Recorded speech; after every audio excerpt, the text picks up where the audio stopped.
지난주까지는요, 애굽 나라의 총리가 된 요셉이 그의 아버지와 그의 모든 가족들을 다 애굽 나라로 이주시켜서 그곳에서 이제 행복하게 살았더라. 지난주까지의 내용이 거기까지였습니다. 자, 오늘 말씀은 그 이후로 약 한 430년이 지난 이후의 이야기를 오늘은 여러분에게 해드리려고 하는 것입니다.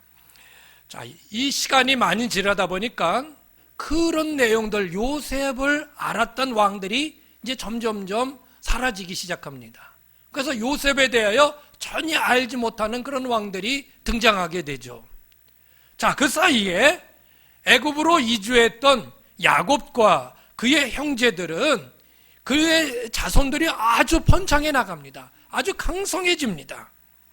그래서 야곱의 아들이 12아들이 있었는데 그 12아들들이 각 조상이 되어서 그의 자손들이 막 퍼져나는 거예요. 그래서 우리는 그걸 12지파다 이제 그렇게 얘기를 하는데, 여러분 12지파가 뭐냐면 우리나라로 따지면 뭐 김씨, 이씨, 박씨, 무슨 뭐 양씨 이런 성씨예요. 예.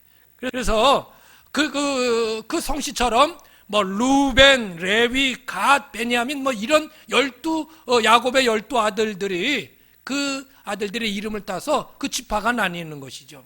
예. 그냥 이스라엘 백성들이 그냥 쭉쭉 늘어나는 것입니다.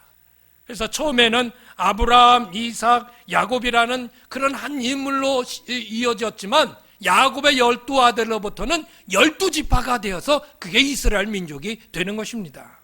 자, 그러다 보니까는 애굽의 왕이 보니까 이거 타민족이 너무 강성해지는 거예요. 애굽 나라에서 너무 커지는 거예요. 그래서 이제 그것을 제한시키는 정책들을 펴나갑니다. 이스라엘 사람들을 데려다가 노예로 시킵니다. 일을 시키는 거예요. 강제 노역을 시키는 겁니다. 그뿐만이 아니에요. 산하 제한 정책을 벌이는데 이스라엘 사람들이 아이를 낳으면 아들은 죽이라는 겁니다. 아들은 죽이라는 거예요. 이제 그런 고통 속에서 이스라엘 백성들이 막 울부짖는 그때에, 하나님께 부르짖는 그때에 모세라는 아이가 태어나게 된 것입니다. 모세가 처음에 아기가 태어났을 때는요, 너무 이 아이가 예쁜 거예요. 그 아이를 버리질 못하는 겁니다. 버리질 못해요. 그래가지고 3개월 동안 그 아이를 기르다가 도저히 안 되겠어. 이 들키면 큰일 나는 거거든요. 그래서 그 아이를 상자에다가, 갈대로 만든 상자에다가 넣어서 강에 띄워버립니다. 그래, 누가 너를 기르면 좋고 아니면 어쩔 수 없다 하는 식으로 강에 띄워요. 그래서 그 아이가 또 내려가는데 마침 하리 쪽에서, 밑에 쪽에서 애굽 나라의 왕의 공주가 그 물가에서 놀고 있었던 것이죠. 뭐 목욕을 했는지 모르는지 어떻든 놀고 있었어요. 또 보니까 아기가 떠나려니까 너무 예쁜 거예요. 너무 그냥 방글방글 웃는 게 너무 예쁜 거야. 이 아기 너무 예쁘다. 내가 기르고 싶다. 이 생각을 하게 된 것입니다. 자, 그때 그 모세의 누나 미리암이라는 누나가 있었는데 그걸 딱 보고 막 그 공주한테 뛰어가서요. 공주님, 아기를 얻으셨네요? 그래. 내가 잘 아는 사람이 있는데 이 아기에게 아주 젖을 줄 만한 잘 아는 사람이 있는데 소개시켜드릴까요? 그래 좋다. 그래 놓고 누구를 소개시켜주냐면 모세의 어머니 요게벳을 소개시켜준 거예요. 그래서 요게벳이 그 아이에게, 모세에게 젖을 물리면서 익히게 되는 것이에요. 그래서 아마 자기 아들에게 젖 주고 돈 받은 이는 전무후무할 거예요. 이 모세밖에는 없을 거예요. 누가 자기 아들에게 젖 주고 돈 받아요? 근데 모세 어머니 요게벳은 자기 아들에게 젖 주고 아마 돈을 받았을 겁니다. 자, 어떻든 간에. 자, 그렇게 해서 그 아이가 이제 장성하게 되는 것입니다. 그래서 이 모세의 이야기가 시작되는데, 이 모세의 이야기는 뭐 출애굽기부터 신명기까지 아주 내용이 아주 많습니다. 그래서 참 어떤 내용을 뽑아서 여러분에게 말씀을 전할까 고민도 했는데, 자, 모세는요 비록 가나안, 하나님께서 목적해 주신 가나안에 들어가지는 못했지만 물론 그건 다른 측면의 의미가 있습니다. 가나안에 왜 못 들어갔을까에 대한 것은요, 그건 다른 의미가 있죠. 자, 그럼에도 그는 성공한 지도자였다는 것입니다. 그래서 오늘 저는 말씀을 어떻게 하면 우리가 성공한 삶을 살 수 있을까? 그래서 모세의 인생 그 성공 철학을 좀 배워보자. 아이고 목사님 뭐 제가 이제 배워서 뭐 했다는가요? 이제 뭐 성공은 뭐 하겠어요? 아니에요. 앞으로 여러분 남은 날 동안에 이룰 것들이 있습니다. 할렐루야.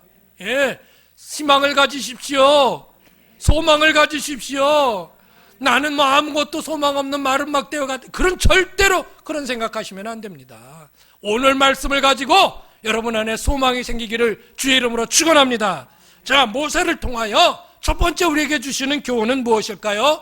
자, 한번 읽어보실까요? 장점으로 승부를 걸라는 것입니다.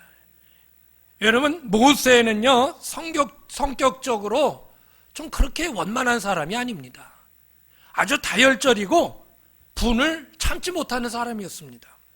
그래서요, 심지어는 자기 민족 유대인이 막 애굽인한테 막 맞으니까 화가 나가지고 애굽 사람을 거기서 쳐서 죽입니다. 아주 그렇게 아주 그냥 다혈적이고 분을 잡지 못하는 사람이었다는 것이죠. 그 모세가 그의 백성을 데리고 가나안을 간 중에 이제 시내산에서 하나님 앞에 이제 십계명을 받습니다. 그 십계명을 돌판에 받고 내려왔는데 세상에 십계명에 써있는 우상을 섬기지 말씀하신 그 말씀을 이스라엘 백성들이 위배하고 있는 거예요. 시내산에서 내려보니까 그들이 우상을 섬기고 있는 겁니다. 이게 웬일이냐 하고 거기서 그가 그냥 했으면 좋은데 세상에 들고 있던 그 십계명 그 돌판 두 돌판을 그냥 산 밑으로 그냥 집어던져가지고 그것을 깨버려요. 그렇게 던질 필요가 있었나? 어떻든 그런 성격이었어요. 예? 물이 바라는 지역에서 광야 지역인데 물이 없는 거예요. 그래서 이스라엘 백성들이 좀 물을 달라고 막 그 모세에게 막 항의를 합니다. 가지고 모세가 화가 나가지고 하나님 어떻게 하란 말이요? 그러니까 그 바위를 그 지팡이로 쳐라.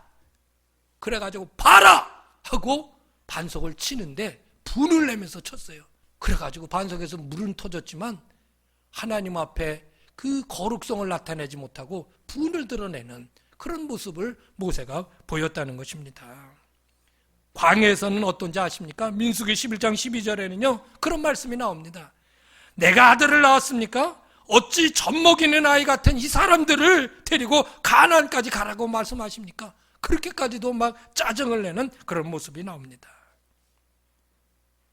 이런 성격적인 결함이 있음에도 불구하고 왜 하나님은 모세를 쓰셨을까요? 왜 쓰셨을까요?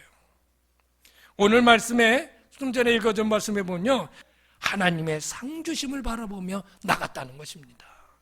그에게 이런 믿음이 있었다는 것이죠. 여러분, 모세에게 이런 신앙의 모습을 가질 수 있었던 동기가 뭘까요? 모세가 어려서부터 자란 것은 애굽의 왕궁이었습니다. 애굽은요 하나님이 아닌 태양신을 섬기고요 애굽의 왕인 파라오가 신처럼 여겨지는 그런 지역입니다. 야훼 하나님을 섬기는 그런 나라가 아닙니다. 그럼에도 그가 믿음을 가질 수 있었던 이유가 뭘까요? 그의 어머니 요게벳이 그 어릴 적에부터 그의 귓속에 너는 유대인이다, 너는 하나님의 백성이다 라고 그 어린 나이임에도 불구하고 그에게 그걸 가르쳐줬다는 것입니다. 그래서 그가 항상 자기가 자신이 유대인이라는 것을 알았고 그래서 애굽인한테 자기의 백성이 맞으니까 화가 나가지고 그 애굽인을 죽인 것입니다. 그래서요 우리 젊은 어머니들 아이들을 안고요 항상 그 얘기를 해주세요. 너는 하나님의 백성이다, 하나님께서 너를 돌보신다. 아멘들 좀 하시죠. 예? 그 얘기를 해요. 여러분 이제 그런 아이가 없으면 손자들은 있을 거 아니에요. 손녀들은 있을 거잖아요. 그러니까 아이고 일로 와라. 너는 하나님의 백성이다. 하나님께서 너를 돌보신다. 너는 하나님을 섬기며 살아야 한다. 그 아이들에게 그런 얘기를 해주라는 거예요. 뭐 2-3살짜리가 뭐를 알겠느냐? 아니에요. 아이들에게 계속 들려주면 그의 영이 그것을 알아듣습니다. 그도 하나님의 영을 받은 하나님의 사람인 것이거든요. 여러분, 각자의 성격이, 여러분의 성격이 마음에 안 드는 부분이 있을 것입니다. 좋지 않은 성격은 고쳐나가야죠. 그렇죠. 고쳐나가야죠. 그러나 더 중요한 것이 있습니다. 그것은 이런 나의 단점의 성격 때문에 그것에 매여서 앞으로 하나도 전진하지 못한다면 그게 더 문제인 것입니다. 나는 뭐가 부족해. 나는 뭐가 안 돼. 나는 나 이거 참 이거 뭐 안 고쳐지네. 그래서 그거를 자책하면서 그런 것 때문에 오히려 내가 더 앞으로 전진하지 못하고 나가지 못하고 거기에 매여 있는 것, 그게 더 문제라는 것입니다. 내 성격이 고쳐져야 그때에서 하나님께서 쓰임받을 수 있다고 생각하면요, 아마도 우리는 평생을 쓰임받지 못할 거예요. 성경에 완벽한 성품을 가지고 주님의 일을 한 사람은 아무도 없습니다. 다혈질로 치면요, 베드로보다 다혈질인 사람이 어디 있어요? 그런 다혈질인 사람이에요. 그럼에도 불구하고 그는 제자들 중에 수제자가 되었지 않습니까? 그렇게 위대한 믿음에 그 위대한 모범을 보였던 다윗 보십시오. 그의 욕정을 참지 못해서요, 결혼한 밧세바 여인을 아내로 취하고 그의 남편은 죽입니다. 이런 그 결점들이 다 있어요. 사랑하는 여러분, 내가 내 자신을 완벽히 만들어서 주의 일을 하겠다고 하는 생각은요, 그건 잘못된 거예요. 오히려 그는 나의 모든 일이 하나님에게 주권이 있는 게 아니고 내가 어떻게 할 수 있다고 하는 내게 주권이 있는 그런 인본주의적인 생각이에요. 하나님은 그 사람의 실수나 성격의 어떤 결함보다도 그 사람이 가지고 있는 장점을 더 중요하게 여기십니다. 여러분이 할 수 있는 부분들을 하나님께서는 보십니다. 그러니 우리는 부족한 나의 모습이지만 하나님이 필요하신 대로 사용하옵소서 하고 하나님 손에 나를 그저 얹어 드리면 되는 것입니다. 하나님, 나는 이런 거 부족한 거 많아요. 하나님, 나 이렇게 이런 부분 마음에 안 드는 건 많습니다. 그러나 하나님, 내가 주님 앞에 쓰임 받기를 원합니다. 나를 사용하 주옵소서 하면 하나님이 필요한 부분에 따라서 사용하시는 것입니다. 더 필요하다고 생각하면 훈련시키기도 하실 거고요, 또 채울 것이 있다면 채워주시기도 하는 것입니다. 여러분, 낫을 한번 보세요. 낫을 쓰려고 딱 이제 가져갔는데 그냥 낫이 그냥 녹이 그냥 다 쓸어가지고 이게 낫인지 톱인지 알 수 없을 정도로 그런데 여러분, 그걸 그냥 씁니까? 아니잖아요. 숫돌에다 갈잖아요. 갈아서 쓰잖아요. 자, 우리는 마치 이런 연장과 같은 거예요. 내가 완전해서 완벽해서 하나님께 쓰임받는 게 아니라 부족하지만 하나님 앞에 내 자신을 올려놓으면 하나님이 필요한 대로 쓰시는 거예요. 곰도 구르는 재주가 있다잖아요. 딱 곰 같은 나도 하나님이 쓰시면 쓰는 거예요. 그러므로 여러분, 하나님을 향한 믿음을 가지십시오. 하나님은 나의 단점을 보지 않으시고 오히려 장점을 사용하시는 하나님인 것을 믿으십시오. 그리고 여러분 자신을 온전히 주님 앞에 올려놓으십시오.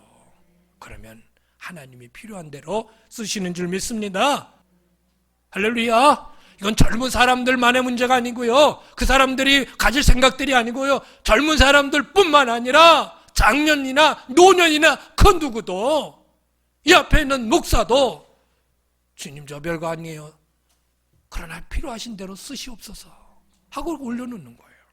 아셨죠? 그래서 이제 이 모세를 통하여 주시는 이 인생의 성공 철학, 첫 번째는 장점으로 승부하라. 하나님께 올려드려라. 할렐루야. 자, 두 번째는 뭘까요? 두 번째는요, 읽어보십니다. 시작. 하나님의 음성에 더 집중하라는 것입니다. 모세는요, 무슨 일이 있기만 하면 하나님의 음성에 귀를 기울입니다. 우리는 무슨 일이 있으면 자꾸 이 사람 저 사람 말에 들어보려고 하잖아요. 근데 모세는 그러지 않았어요. 예? 하나님의 음성에 귀를 기울였다는 거예요. 모세가 40년 기간 동안 수많은 어려움들이 있었습니다.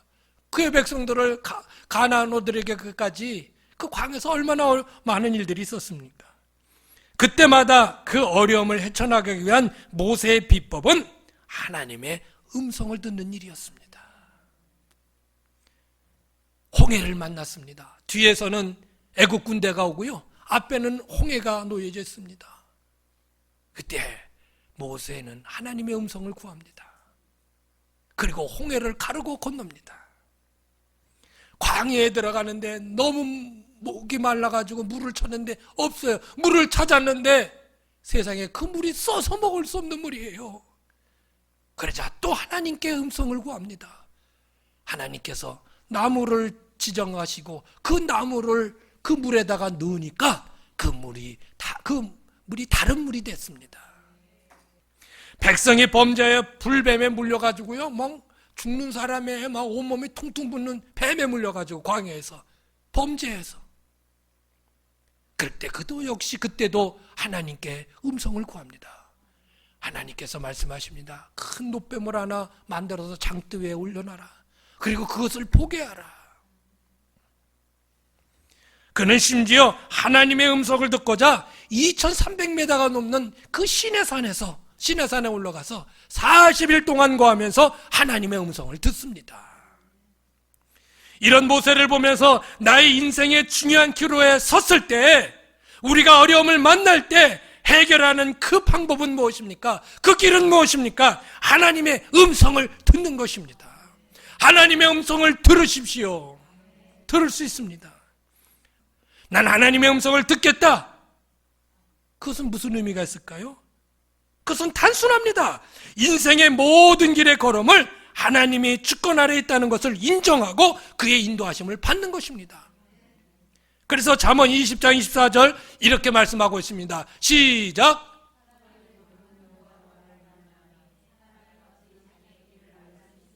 사람의 걸음은 여호와께로 말미암나니. 우리 인생의 모든 걸음은 하나님께로부터 나온다는 거예요. 그러니 사람이 어찌 자기의 길을 알 수 있으랴. 우리 인생의 모든 길에 주권을 가지고 계신 하나님은 우리가 가고 있는 길을 너무나 잘 알고 계십니다. 사람들은요, 어쩔 수 없이 시간이라는 것에 매여 살게 돼 있습니다. 과거와 현재와 미래를 가지고 살아가고 있습니다. 그렇게 많은 시간들의 안에 우리는 살아가지만 과거, 현재, 미래라는 이 시점을 가지고 살아가지만 하나님에게 있어서 과거와 현재와 미래는 한 점과 같아요. 한 점과 같아요. 그냥 한 점에 불과해요. 우리가 미래의 불확실성 때문에 두려워하고 걱정하게 되지만 하나님에게 있어서 미래는요, 한눈에 내려다볼 수 있는 형제와 같은 것입니다. 제가 한번 그림을 준비했는데 한번 보십시오. 이 쥐를 이용한 미로를 통과하는 그런 실험입니다. 쥐를 처음에 시작점에 놓고 저 끝에점까지 어떻게 해서 빠져나가나, 그 미로를 만들어 놓고, 그리고 그런 것들이 하나의 경험이 돼서 다음에는 어떻게 그런 것들을 경험시켜서 나가나, 이런 것들을 이제 실험하기 위한 거거든요. 가다 보면은 쥐가 딱 맞겠으니까 또 이리 돌고 저리 돌고 그렇잖아요. 이게 미로라고 그러잖아요. 예? 여러분, 미로에 길은 있습니다. 단지 찾아가기가 쉽지 않은 거예요. 예? 실제로 그것을 가다 보면 막히고 또 막히고 또 막힙니다. 그래서 다시 돌아가기도 하고요. 그런데 여러분, 저런 미로를 위에서 이렇게 되다 보면 아니야, 너 그 길 막혔어, 돌아가, 다 알잖아요. 어떻게 해야 그 길이 빠져나올 수 있는 것인가를 위에서 보는 우리는 다 알 수 있단 말이에요. 다 알 수 있단 말이에요. 여러분, 우리 인생은요, 마치 이렇게 미로를 거쳐가는 그러한 것과 같은 것입니다. 미로를 걷는 것이 바로 빠져나가는 것이 우리의 인생이라는 거예요. 가는데 막혔어요. 어떻게 할 겁니까? 아닌가 보다. 여기가 아닌가 봐. 그리고 또 돌아가고 또 가다 여기가 아닌가 봐. 그럴 겁니까? 왜 그렇게 이리 돌고 저리 돌고 그럽니까? 모든 것을 위에서 보시는 하나님에게 물어보십시오. 아니야, 그 길 아니야. 돌아가. 예. 그렇지. 왼쪽으로 가. 예. 오른쪽으로 가. 예. 할렐루야. 예. 얼마나 감사합니까? 이렇게 하나님은 우리가 볼 때는 먼 미래에 있는 것 같지만 하나님의 눈에는 그것이 한눈에 다 들여다보인단 말입니다. 우리는 미래에 대해서 얼마나 불확실성을 가지고 살아갑니까? 내가 어떻게 되지? 내가 어떻게 될까? 예, 요즘 같은 경우는 코로나 걸려서 어떻게 되는 거 아닙니까? 어디 가지도 못하지. 그러나 여러분, 하나님께서 우리의 인생을 붙들고 계십니다. 그리고 미래의 어떤 모습까지도 다 알고 계십니다. 그러니 그의 음성을 들으면서 가시라는 거예요. 그의 음성을 들으면서 가시라. 얼마나 감사해요. 예. 우리 옆에 분에게 저 아저씨 보시면서 너무 가까이 대지 마시고 마주 분 얼굴 좀 보셔요. 얼굴 좀 마주 보시면 누가 내 옆에 계신가. 자, 따라해보세요. 같이. 하나님의 음성을 들으면서 인생을 사십시다. 아멘. 이렇게 인생의 길이 하나님의 주권 아래에 있음에도 불구하고요, 그런 하나님을 부정하는 것에 대해서 성경은 그런 사람들을 미련하다 그렇게 표현합니다. 시편 14편 1절 이렇게 말씀하고 있습니다. 시작. 하나님이 있긴 뭐 하나님이 내 인생을 뭘 어떻게 이끌고 뭐 우리 인간의 이 길을 어떻게 뭘 하나님이 해. 그런 사람은 누구다? 어리석은 자다. 어리석은 자는 그 마음에 이르기를 하나님이 없다는도다. 이 세상에 얼마나 어리석은 사람들이 많아요. 하나님은요, 인간에게 자유의지를 주셔서 각자의 길을 가게 하십니다. 각자의 길을. 그러다가 뭐 미로의 벽에도 부딪히게 되고 그러겠죠. 그러나 하나님을 의지하고 그를 바라보는 자에게는 하나님이 개입해 주셔서 그의 길을 인도해 주시는 거예요. 그러니까 예수 믿는 우리, 하나님을 섬기고 사는 우리들은 하나님의 인도하심을 받으며 살 수 있는 거예요. 믿음과 확신을 가지십시오. 모세는 미로와 같은 40년의 광야 시절에서 막히는 순간순간마다 하나님을 바라보았고 하나님의 음성을 들었고 하나님은 그에게 길을 가르쳐 주셨습니다. 승리의 인생 철학, 성공의 인생 철학. 두 번째, 하나님의 음성에 귀 기울여라. 하나님의 음성에 귀 기울여라. 자, 마지막 세 번째는 뭘까요? 마지막 세 번째는요, 시작. 목적이 삶을 이끌어가게 하라는 것입니다. 모세에게 있어 그의 목적지는 어디였나요? 가나안이었죠. 하나님이 주신 목적지는 가나안이었습니다. 모세는요, 100만이 넘는 그 많은 사람들을 데리고 광야에서 40년 동안이나 그들을 이끌고 다녔습니다. 어떻게 그게 가능해요? 그것은 하나님이 주신 분명한 목적이 있기 때문에 흐트러지지 않았던 것입니다. 모세는 이런 목적의식을 분명히 했고 그러므로 어떤 일에도 흔들림 없이 이 목적을 향해 달려갈 수 있었던 것입니다. 어떤 사람이 초상집에 가가지고 문상 가가지고 아이고 얼마나 서러우셔, 아이고 얼마나 안타까워, 그래서 막 울어요. 손잡고. 근데 한참 울다가 근데 누가 돌아가셨시오? 그게 말이 돼요? 누가 돌아가셨는지도 모르고 아이고. 많은 사람들이 막 뛰어요. 그냥 앞을 막 뛰는 거예요. 근데 뒷쯤에서 뛰는 사람이 뛰다가 근데 왜 뛰는겨? 몰라, 뛰니까 뛰는 거지 뭐. 이게 말이 됩니까? 이게 말이 돼요? 안 되는 자예요. 분명한 목적이 있어야죠. 고린도서 9장 26절 시작. 그러므로 나는 다름질하기를 향방 없는 것 같이 아니하고 싸우기를 허공을 치는 것 같지 아니하며 분명한 목적이 있이 다름질을 하고, 하다못해 권투 경기에서 상대가 있기 때문에 그를 맞추려고 그를 치는 것이지. 모세가 가지고 활동했던 그 목적지 가나안은 그 스스로가 정한 것이 아니고 하나님이 주신 것입니다. 하나님이 주신 목적이라면, 아주 중요합니다. 하나님이 주신 목적이라면, 그리고 그것을 위해 살면 필요한 것들을 공급해 주시는 것입니다. 나로서는 할 수 없지만 하나님께서는 필요에 따라 주시는 것입니다. 모세의 인도로 애굽을 탈출한 이스라엘 백성들은요, 그 수많은 사람들이, 그 100만이 넘는 그 숫자들이, 그들이 거기서 어떻게 할지 누가 알겠습니까? 그들은 민간인이었습니다. 어떤 체계화된 나라도 아니었고 훈련받은 군대도 아니었습니다. 오랫동안 애굽 생활에서 그저 일만 하던 그런 사람이었습니다.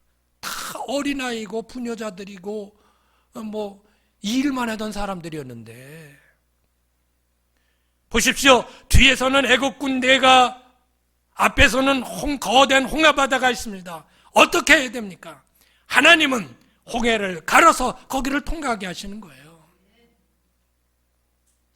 어떻게 그 많은 사람이 광야에서 먹고 살 수 있었을까요? 40년 동안 하나님은 그에게 만나와 메추라기를 주셔서 먹게 하신 거예요. 나침반도 없고 내비게이션도 없는데 그 허벌벌 광야에서 어떻게 어떤 길로 가야 옳은지를 그들이 어떻게 알았겠습니까? 그러나 하나님께서는 낮에는 구름 기둥으로 밤에는 불 기둥으로 그들을 인도해 주셨습니다. 민간인들이, 일반인들이, 그러나 든든한 나라를 구성하고 있던 아말렉 군대와 싸우고 아모리 왕 시온을, 바산한 옥을 쳐서 승리할 수 있었던, 그 강성한 나라들을 쳐서 승리할 수 있었던 그 능력이 어디서 나왔습니까? 하나님에게서 나온 겁니다. 왜? 그들에게 분명한 목적이 있었고 그 목적을 향해 갈 때 하나님께서는 그것들을 가능케 하셨던 것입니다. 이처럼 하나님이 주신 목적을 향하여 가는 길에는 하나님께서 도우십니다. 자, 그러면 우리는 여러분, 답은 나와 있습니다. 우리도 하나님이 우리에게 주신 삶의 목적을 따라 살면 하나님이 적극적으로 우리를 이끌어 주신다는 결론입니다. 할렐루야. 그러기 위해서 먼저 첫 번째는요, 목적 설정이 중요합니다. 목적을 선정하십시오. 우리에게 하나님께서 주어진 그 목적이 있습니다. 그것은요, 하나님을 기뻐하게 하는 삶, 하나님께 영광 돌리는 삶, 그것이 우리에게 주시는 목적입니다. 따라해 보세요. 하나님을 기뻐하게 하는 삶, 하나님께 영광 돌리는 삶, 이게 우리의 목적입니다. 자, 두 번째로, 이 하나님께 영광 돌리고 하나님을 기쁘시게 하고요, 나는 어떤 일을 할 것인가? 그게 각자가 가지고 있는 직업이 될 수 있고 일들이 될 수 있는 것입니다. 나는 하나님의 영광을 위하여 이런 일을 하겠다, 이런 직장의 일들을 하겠다, 이런 일들을, 저런 일들을 하겠다. 나는 농사를 짓겠다. 농사를 지면서 풍성한 열매로 하나님께 감사하며 영광을 돌리겠다. 나는 무슨 변호사로, 나는 무슨 검사로, 판사로, 아니면 난 과학자로, 뭐로, 아니 나는 무슨 운동선수로, 무엇으로 하나님께 영광을 돌리며 살겠다. 그러면 하나님이 도우신다는 것입니다. 그러므로 우리에게 가지고 있는 모든 직업은 거룩한 것입니다. 그래서 종교개혁자 칼빈은 이것을 가지고 직업 소명서를 얘기하는 것입니다.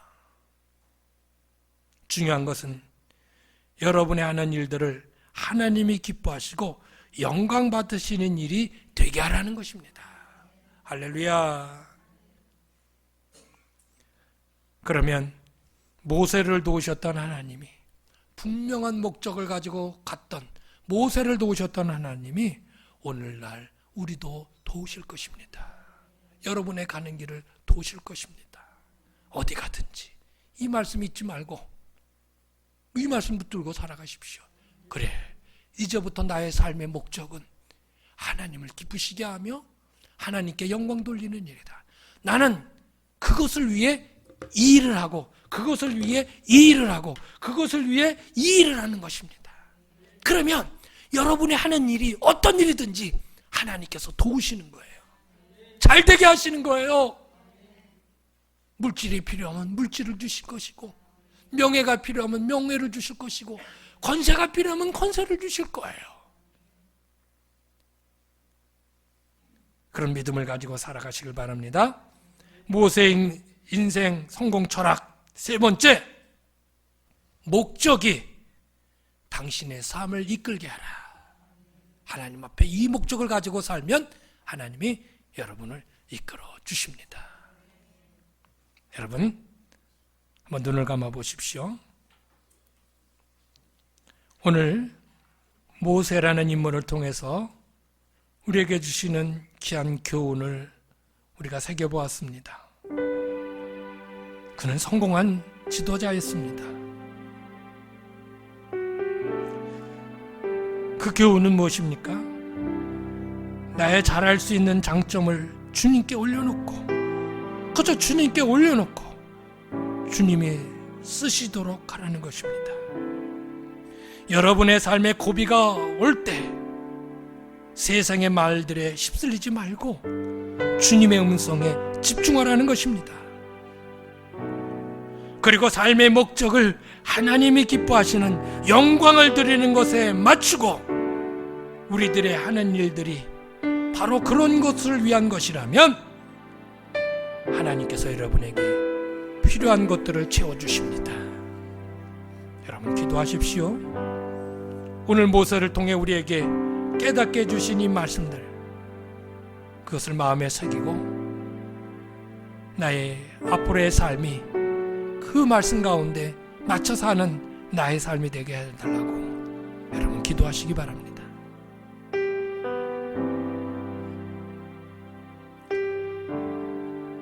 주님, 나는 주님의 것입니다. 내 부족함도 잘난 것도 나의 목적도 모두 주님의 것입니다. 주님 기뻐하시는 일들을 위하여 사용하여 주시옵소서. 예수님의 이름으로 기도하옵나이다. 아멘.